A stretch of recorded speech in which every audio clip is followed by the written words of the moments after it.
श्रोतेहो, साहित्य संपदा परिवाराच्या यूट्यूब चॅनलला पूजा काळेचा मनपूर्वक नमस्कार।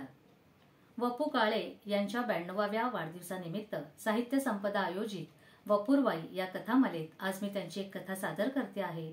कथेचं नाव आहे अपघात। झुलत्या दरवाजाला धक्का देऊन एक 30-32 वर्षाचा तरुण माझ्या खोलीत घुसला।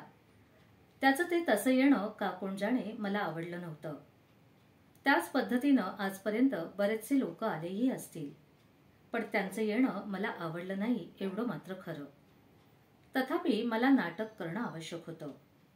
नाटक करण्याचे प्रसंग तसे माणसावर नेहमीच येतात। त्यातून माझ्यासारख्या व्यवसायाच्या माणसाला म्हणजे वकिलाला तर मिनिटाला नाटकच करावं लागतं। वकिलाचं पहिलं भांडवल म्हणजे उत्तम अभिनय करणं। शक्य तेवढा चेहरा सौम्य करत व आवाजात मार्दव आणत मी त्याला म्हटलं, या बसा। तो माझ्यासमोर बसला। त्याचं ते बसणंही मला आवडलं नव्हतं। एकच क्षण मनात विचार आला की त्याला सांगावं, मी कामात आहे, थोडा वेळ थांबावं लागेल। त्याच्या नजरेकडे माझी नजर गेली आणि काय गंमत, मला त्याचं ते बघणंही आवडेनासं झालं। वाटलं माझ्याकडे ह्याच दृष्टीनं हा फार वेळ बघत बसला तर कठीण होईल, ह्याला लवकर कटवावा म्हणून म्हटलं, काय काम आहे। अशा अर्थानं मी त्याच्याकडे पाहिलं देखील। माझं नाव सदाशिव आत्माराम बोकील। मी साताऱ्याहून आलो आहे। मला एके ठिकाणी सरकारी नोकरी मिळते आहे। मी MSc ही आहे, पण त्यापूर्वी मला एका फॉर्मवर मॅजिस्ट्रेटची सही हवी आहे। तेव्हा त्याआधी एखाद्या वकिलाची सही हवी आहे तुम्हाला, बरोबर? मी त्याचं वाक्य पुरं केलं। जणू काय मला त्याचा आवाजही आवडला नव्हता। अशी माणसं पुष्कळ येतात। त्यांच्याकडून आम्ही 5-5 रुपये घेऊन आमची सहीही देतो। मी त्याची सर्टिफिकेट्स बघायला मागितली। मधून मी त्याला नाहाळत होतो। त्याच्याकडे टक लावून बघत त्याचं निरीक्षण करत होतो। 5 रुपयापेक्षा जास्त फी सांगितली तर तो खजील होईल आणि बाहेर पडेल असं मला वाटलं होतं। त्याचा चेहरा व पोशाख साधारणच होता, पण पोशाखावर काय अवलंबून असतं म्हणा। काही जण अशा वेळी मुद्दाम साधारण पोशाख घालतात। पोशाखावरून मात्र नक्की मला काही ठरवता येईना। तोच माझं लक्ष त्याच्या हातातल्या घड्याळाकडे गेलं। माझ्या नजरेत ते भरलं। चांगल्यापैकी फेवर ब्ल्यूचं सोनेरी घड्याळ होतं ते। किमान 200-250 रुपये किंमत असेल। मग मी निर्णय घेतला, त्याची सर्टिफिकेट्स त्याला परत करीत मी म्हटलं, ठीक आहे, मी तुम्हाला सही देतो, पण तुम्हाला त्याचे 10 रुपये मात्र द्यावे लागतील। खुर्चीवरून एकदम उठून तो म्हणाला, फी आणि 10 रुपये? ते पण एका सहीसाठी साहेब? मला आश्चर्य वाटलं। मी शांतपणे म्हटलं, होय, 10 रुपये, आणि तेही एका सहीसाठी, आणि तेही ओळख नसलेल्या ओळखीसाठी। या गृहस्थांना मी ओळखतो असं मी खोटंच सांगणार ना। माझ्या सांगण्यावरून मॅजिस्ट्रेटची सही होणार, तेव्हा त्याची एवढी किंमत आहे। तुम्हाला काय वाटलं? मला वाटलं तुम्ही सही फुकट द्याल साहेब। तुम्हाला यापूर्वी पाहिलं नसतानाही? हो। का म्हणून? केवळ भूतदयेनं, तो सहजतेनं म्हणाला। मला त्या क्षणी त्याची विलक्षण चीड आली। एक अनोळखी इसम मला भूतदयेच्या गप्पा शिकवतो याचा अर्थ काय? आपण जाऊ शकता, मी त्याला रुक्षतेनंच म्हटलं। मला ना तुमचं आश्चर्य वाटतं साहेब। जे काम तुम्हाला जाता जाता करता आलं असतं। म्हणून तो रागानं बाहेर निघून गेला। आता तो MD मेहतांकडे जाणार हे मात्र मी ओळखलं, आणि मेहता त्याच कामाबद्दल त्याच्याकडे 20 रुपये मागणार ह्याची त्याला त्यावेळी कल्पना नव्हती। पण मला मात्र वाटून गेलं की असं वागायला नको हवं होतं। प्रथमदर्शनी प्रतिकूल ग्रह झाला म्हणून आपण असं त्याच्याकडे असं वागणं बरोबर नव्हतं। तो माणूस समोर होता तेव्हा मला त्याची अतिशय चीड येत होती। आता तो बाहेर गेल्यावर मला उगीचच त्याची चुटपुट लागून राहिली। थोड्याच वेळात तो माझ्या दारावरून परत गेला। माझा तर्क खरा ठरला होता। मला त्याची प्रश्नोत्तरं आठवताच अशा माणसाशी आपण योग्य तसंच वागलो अशी स्वतःची समजूत काढत मी दुसऱ्या कामाला लागलो। सुमारे तासभर काम केल्यावर मी घरी जायला निघालो। वाटेत मला माझा मित्र फाटक त्याला भेटायचं होतं। रात्री आमचा सिनेमाही ठरला होता बरं का। फाटक माझा बालमित्र. मध्यंतरी उच्च शिक्षणासाठी परदेशी गेला होता. काही दिवस तिथंच स्थायिकही झाला होता. 7-8 वर्षात त्याची काहीच हकीकत समजली नव्हती. परवा घरी जात असताना शुकशुक शुकशुक करत कोण हाक मारतंय म्हणून मी मागे वळून पाहतो तर सुरेंद्र फाटक. मी म्हटलं, अरे काय तुझा पत्ता काय आणि आहेस कुठे? फुक्कट वकील झालास बघ. वर्तमानपत्र वगैरे वाचत नाही वाटतं तू. अरे साऱ्या वर्तमानपत्रातून आमचं आगमन छापून आलंय. वकील आहेस की कोण? अरे हजाब नाही. त्याची नेहमीचीच तुलना आठवून मी वाक्य पुरे केलं.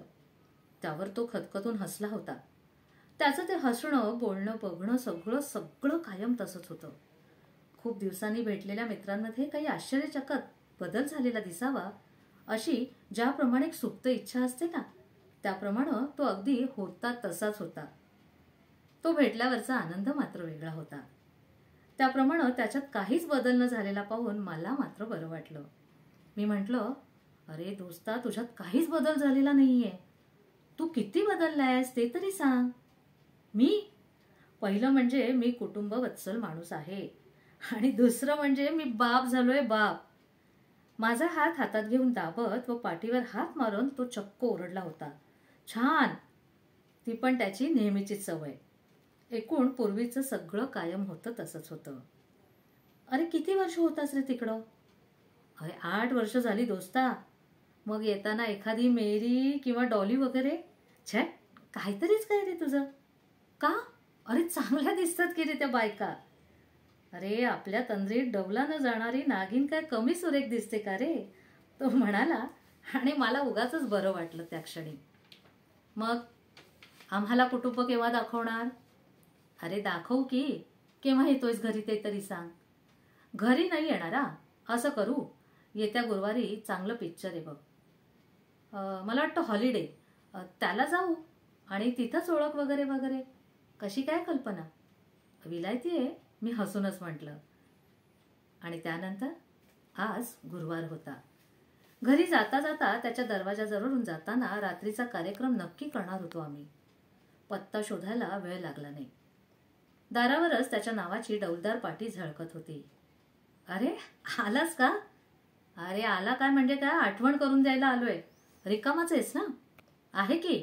अरे आत्ताच एका कामातून मोकळा झालोय. अरे बघ ना, एक 6-7 वर्षाची पोरगी इथं समोर मोटरसायकल खाली सापडली. मोटरवाला मात्र पळून गेला, पण एक हुशार माणसानं तेवढ्यात त्याचा नंबर टिपून घेतला आणि पोरीला माझ्याकडे आणली. बँडेज बांधलं, 2 इंजेक्शनं दिली आणि आवश्यक वाटली म्हणून काही औषधही दिलं.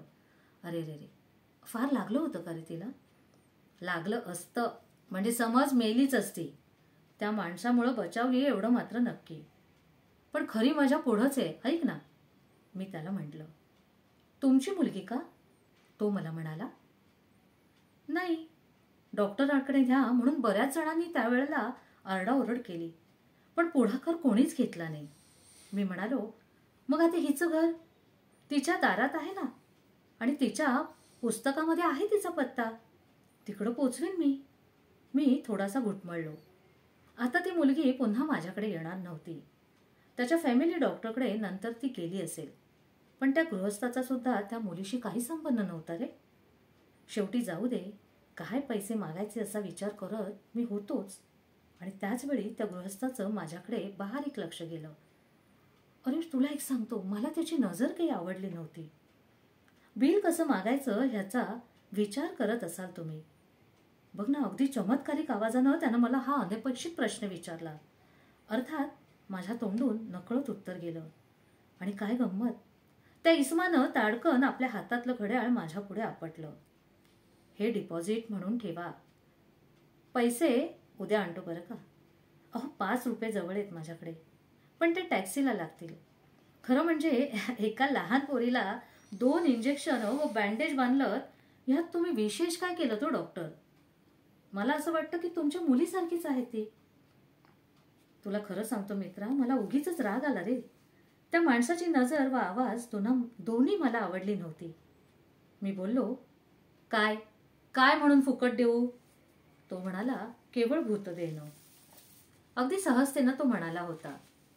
मग मी मात्र फारच चिडलो. त्याचं घड्याळ ठेवून घेतलं.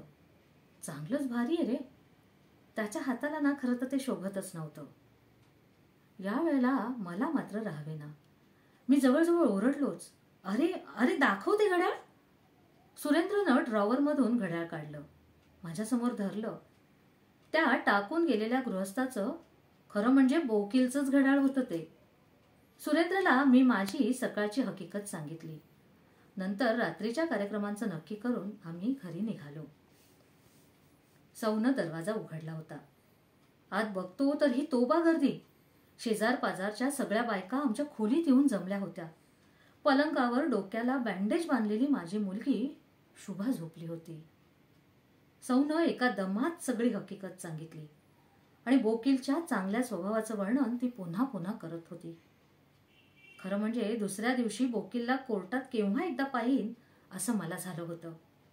मी कोण, ती मुलगी कोणाची हे त्याला सगळं यावेळेला समजलं असेलच. त्याला माझ्या सहीची गरजही भासणार. तेव्हा तो भेटायला आल्याशिवाय राहणार नाही याची मला खात्री होती. मी जरा लवकरच घरून निघालो. यावेळेला कोर्टात येऊन 1 तास झाला तरी बोकीलचा पत्ता नव्हता. तासाचा 1.5 तास झाला, 2 तास झाले, 2.5-3 तास झाले. पोटात तर कावळे गोकलायला लागल्यावर मी कंटाळून खोलीच्या बाहेर आलो. समोर पाहतो तो वरांड्यात बोकील उभा. मी धावतच त्याच्याकडे गेलो आणि म्हटलं, बोकील साहेब, तुमचे माझ्यावर अनंत उपकार झाले. तो माझी मुलगी नव्हे, माझं प्राणच तुम्ही काल वाचवलायत. माझ्याजवळ आभार मानायला शब्दच नाहीयेत. चला, तुम्हाला सही हवी ना. निर्विकारपणे तो म्हणाला. मी सही घेतली मेहतांची. म्हटलं, पैसे देऊन घ्यायची ती चांगल्या 20 रुपयेवाल्याची घ्यावी. एका मित्रानं पैशाची व्यवस्था केली तेव्हा म्हटलं, कोणापाशी दयेची याचना करायला नको.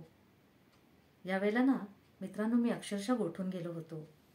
आणि अरे हो, हा घ्या कालच्या त्या मोटरवाल्याचा नंबर. त्यानं माझ्या हातात कागदाची घडी ठेवली. मी त्याच्या हाताकडे पाहिलं. त्याच्या हाताला घड्याळ नव्हतं. श्रोते हो, आत्ताच तुम्ही ऐकत होतात वपू काळे यांची कथा अपघात. तुम्हाला ही कथा कशी वाटली हे आम्हाला जरूर कळवा. आणि साहित्य संपदेच्या परिवाराला, त्यांच्या YouTube चॅनलला तुम्ही सबस्क्राईब करा, लाईक करा आणि तुमच्या कमेंट लिहा. पुन्हा भेटूया नव्या वळणावर. तोपर्यंत नमस्कार.